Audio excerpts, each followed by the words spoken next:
And welcome. Our top story at this hour, two civilians, one a school principal and the other a teacher, have been shot dead by terrorists in Srinagar in the Indian Union territory of Jammu and Kashmir. The incident has occurred just days after the killing of 3 people in quick succession in Srinagar and Bandipora. The victims, Mr. Kaur and Deepak Chand, are both educators, one a school principal and the other a teacher in Srinagar's Idgah area. According to the police, the attack took place at the government-run Sangam school. They are said to have been shot from point-blank range. Authorities have begun an investigation into the killing and have cordoned off the scene of crime.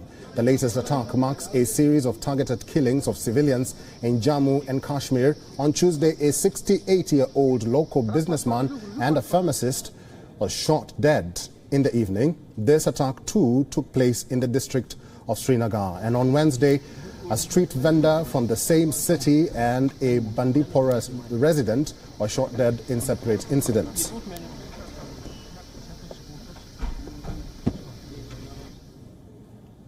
Well, our correspondent Idris Loan is joining us live from Srinagar. Idris Loan, good to see you and welcome to this broadcast. Idris, tell us about these attacks. Are these targeted killings of school teachers and a chemist related? And of course, what's the latest?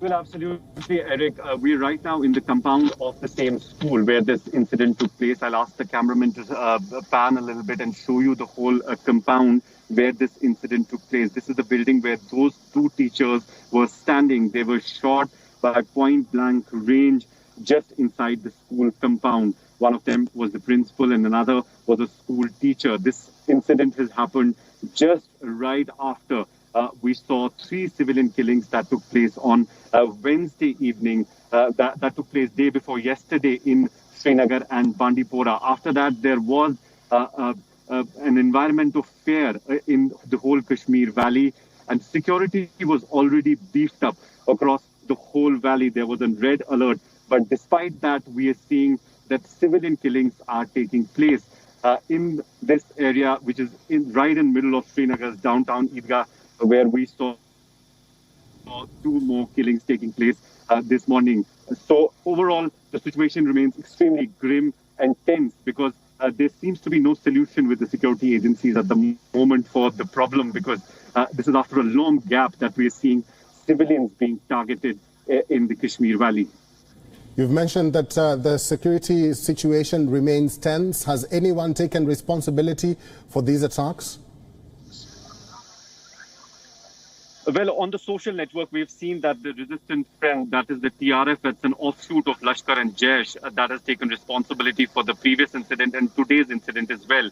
But the security agencies are completely tight-lipped about both the incidents, and they haven't yet named an organization which is behind these attacks. But what we're seeing on the ground now, after today's incident, is that the security has been beefed up all across the Kashmir Valley. We are seeing barricading, especially around this area, and Jammu and Kashmir police and paramilitary forces trying their best to nab the attackers who were responsible for this attack. In the last incident that happened a day before, 3 people were killed in that 3 different target killings.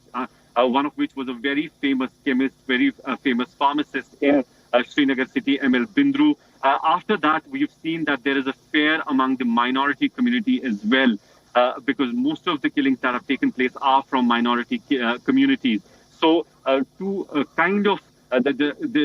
DG of Jammu and Kashmir Police just spoke to press and said that there is an element which is trying to create a communal tension in Jammu and Kashmir, and that could be the reason that these killings are happening in the valley from the last few days. Finally, Idris, there have been condemnations and even protests against such attacks. What is the real cause of concern at the moment? Well, the real cause of concern at the moment definitely is security of civilians. With what we've seen from the last one day, that security has been beefed up across Jammu and Kashmir. But as the killings are happening of civilians, so not every civilian can be secured by security forces. So that remains a big challenge for security forces in Kashmir to tackle. And how they are going to do it, it's definitely, we'll have to wait and watch for that. But at the moment, security on red alert across Jammu and Kashmir after these incidents. live from Srinagar. Thank you very much, Idris Lone, for talking to us.